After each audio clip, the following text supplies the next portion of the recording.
So at what point did Alpo get arrested? After he was in Harlem, he went out to D.C. doing what he do, whatever out in D.C. And I think, you know, according to what they say on these documentaries and reading, a lot of people lost their lives.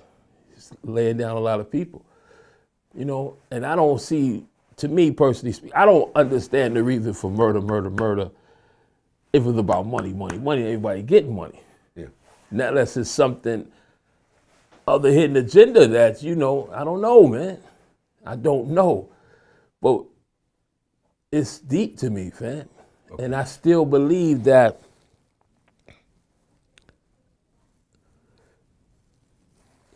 when you learn about situations, how the government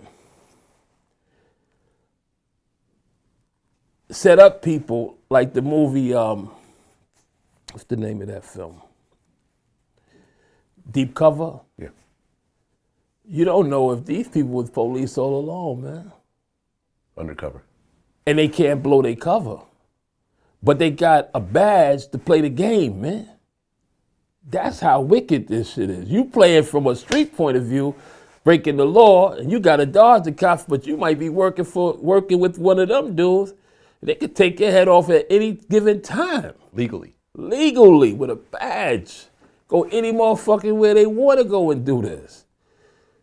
So that's the question that lurks inside of me. It's like, damn, who is this dude? You mean Alpo? Whoever. Okay. Poe and many others. Alpo's out in D.C. selling drugs. Mm-hmm.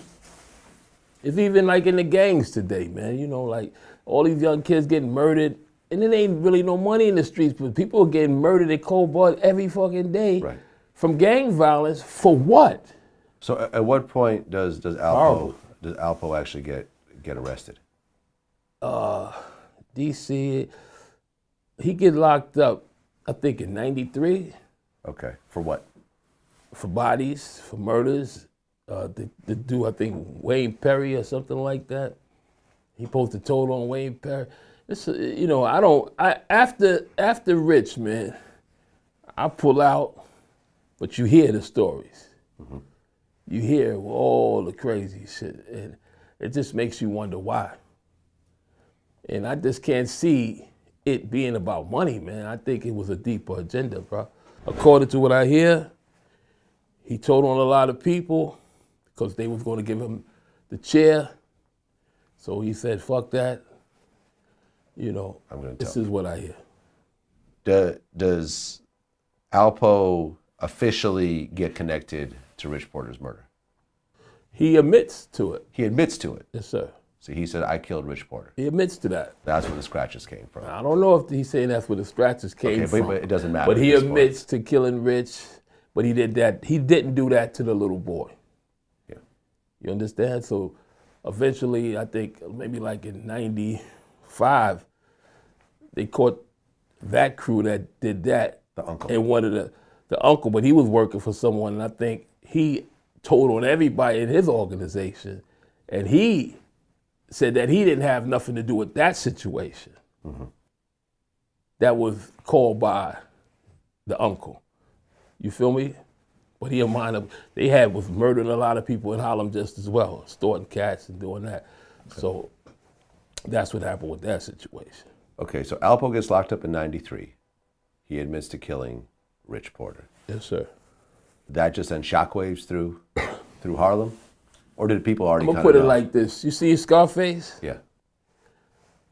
That sent the shockwave through Harlem and through people like when Scarface killed this man. Yeah. You feel me? Like, damn, why you do that? You feel me? Because they was like that. It was like if Rich bust out with the M3, Poe would bust out with. It was a thing, like, you know, it's like we was on a stage and the people looking at this performance, how do you kill your man? That's how it was. Like, oh, baby. That's how that was. And people maybe still don't accept that. Like, it's incredible. Okay, so Alpo admits to murder, and he admits to multiple murders? I believe so. Okay. But because he tells on other people, they lower his sentence. I'm not sure, because you hear one thing, you hear another thing, you hear this, you hear that. I don't know. I don't have the details to that, man, but there's something shady about all that to me, so I just don't. But Alpo gets out. I don't know. This is what I hear. I heard he's home now. A lot of people say Alpo's home, but they've been saying this 5, 6 years ago. Okay, because I had heard that he's in witness protection. That was the word I heard, but then again, I'm not very connected to this whole thing. I don't know. I haven't seen him. Okay, and you never try to reach out to him in prison or nothing? No. We spoke. You spoke? We spoke a few times when he was locked up. Really? We spoke like twice. And what was that conversation about? The first conversation was, I'm trying to write a movie about this shit. Okay. And he told this girl I knew where he was at, and we met. We were supposed to meet at his. I met at her house. He was gonna call at a certain time, and he called, and I told him, and I asked him like, "Yo, why, man?" And he was like, "Yo, man, nigga, Rich lied, man, about Connect, blah blah blah blah blah." And I'm like, "Okay, cool." But he was like, Rich gave him the birds at a certain price, and he should have gave it to him at a different price. This is the reason why he did that. Rich fucked him out about 200,000 or 300,000. You know, whatever he said. But I'm like, okay, cool. But I'm trying to do a movie. That was my whole issue of speaking to him, because I didn't want to just write a movie and not, you know, have him co-sign. He's like, all right, no problem, man. Whatever. I think he had signed the paper what he needed to sign, and the movie was I wrote the movie, which was entitled Trap, and trying to steer the generation that I saw following us into a different direction, but it came out as Paid in Full. That's another story within itself. Okay. But at the end of the day, I spoke to him then I spoke to him again. Case Late wanted us to do something called Face Off on one of his mixtapes. Yeah. And we spoke then. And Troy Reeds had set up a situation one time when we spoke then, because we were doing the documentary, The Game Over. Yeah. And that's the times we spoke. And there was no hard feelings in the conversation. You understand? It was like, all right, okay, man. We're going to do this, we're going to do that, and that's that. You feel me? And there was no hard feelings, bro. And you never ended up going to prison? Nah. Okay. Not for that. I didn't really never go to prison. I got locked up before a few times. But not for drug dealing and all that like that. So you essentially were one of the ones that actually got out without being dead or locked up forever. Yes, sir. But you did. Hit me out, my brother. But you did get shot up pretty badly. You got shot up pretty badly. Lost family members. Lost family members. Lost friends. Lost friends. Constantly being looked at as, you know, a drug dealer. That's it, that's all. That hurts. You feel me? Mm-hmm. When you move into a community and when you first get there, you're like, cool, somewhere peace. But then when someone in the community find out who you are, now the whole community sign a petition to get you out of there in fear of their lives.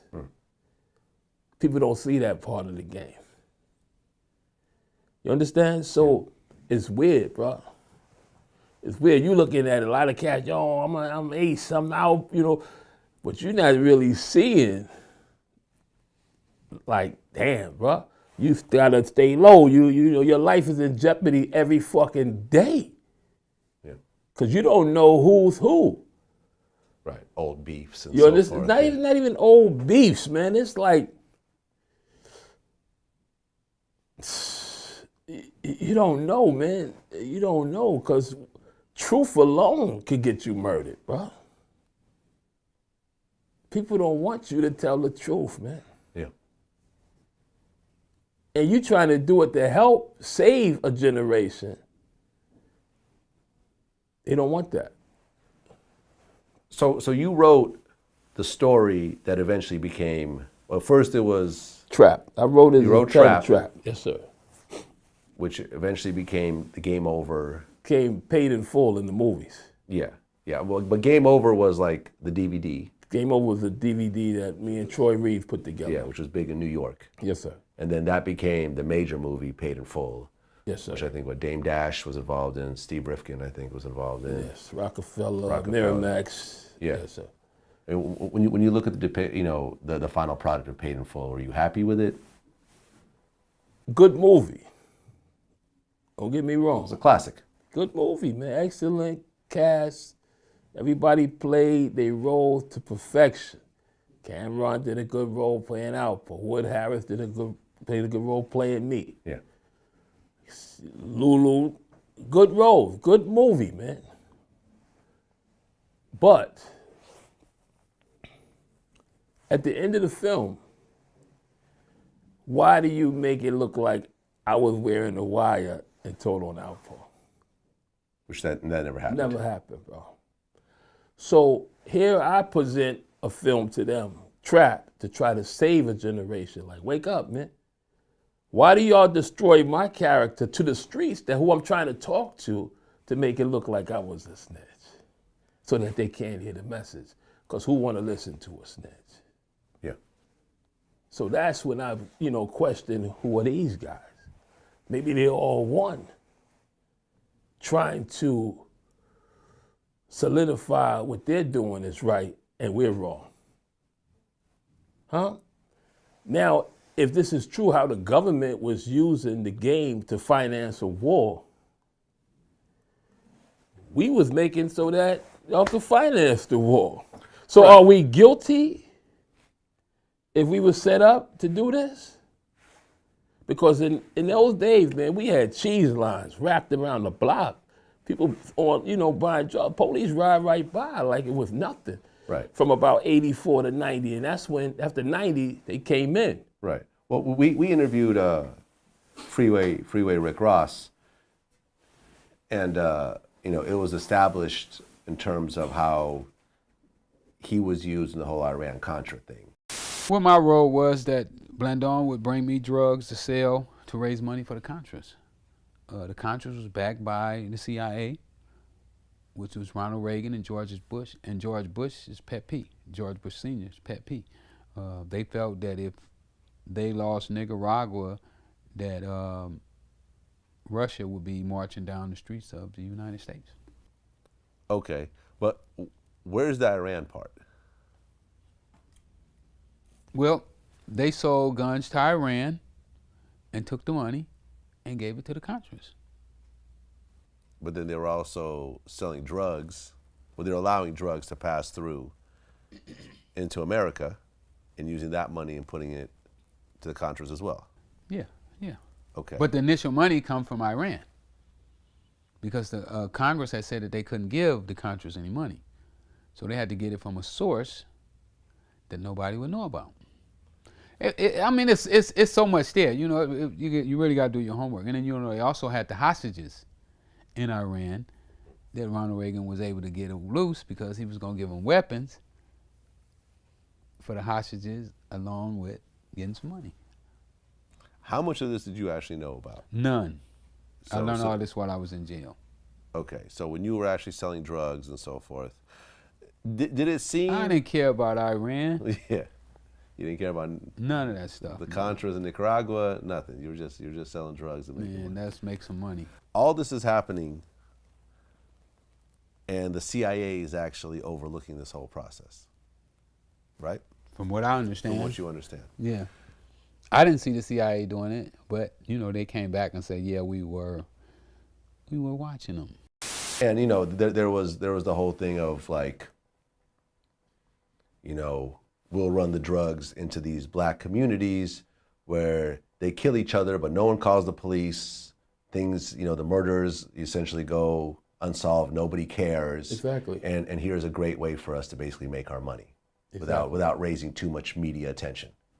But in the midst of that, right, this is what I look at. In the midst of that, you're going to have your players planted in there so that you can know who's who. Yeah. You understand? So these are the cats that, like, wow. You feel me? So, but I'm new to this at that time. But I learned, like, oh, shit.